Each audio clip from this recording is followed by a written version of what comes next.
Richard Sumner says he's got salt water and cedar in his veins. The Kwakwaka'wakw traditions of fishing and carving were all around him growing up near Alert Bay. Even as a boy, he knew he'd be a carver. There were examples around us all the time, so there were things to see, there were things to try and copy, there were things to get ideas from. In our village, there were totem poles, there were mask carvers, there were painters, there were things going on. It was just something that we did. Because it was all around him, he was not conscious of carrying on a tradition at first. It was already in my blood. I enjoyed doing it, and it was a way to make a living. So it wasn't a conscious decision, okay, well, I'm going to do this and I'll carry on this tradition of box making.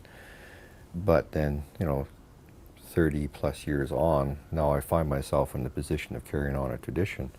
He takes a pretty laid-back approach to the business side.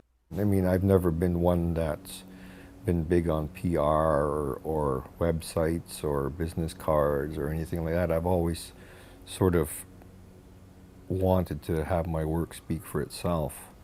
And as for the work, he pretty much does what he wants. I mean, there are cases where I've done things that somebody's come along and wanted a certain thing for their home, but generally I'd say 95% of the time I'm just doing whatever I feel like, whatever mood I'm in, whatever I feel like making. In fact, he's not sure he even likes doing commissions.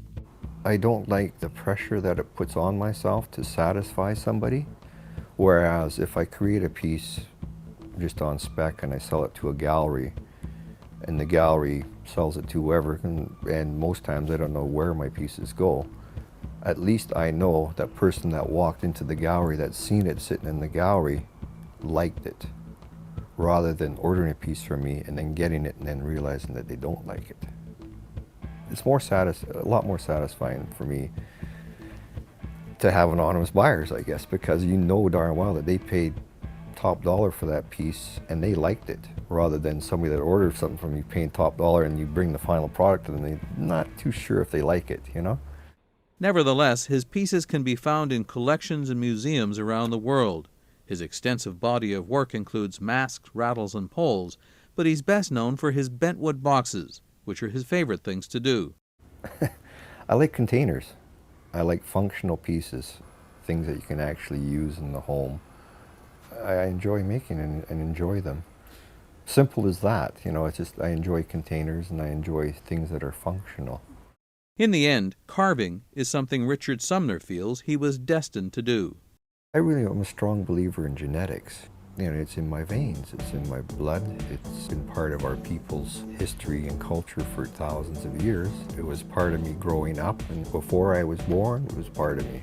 And continue to be until I die, I'm sure, be part of my life. Our way of living, our way of life, our culture, our art, if you will.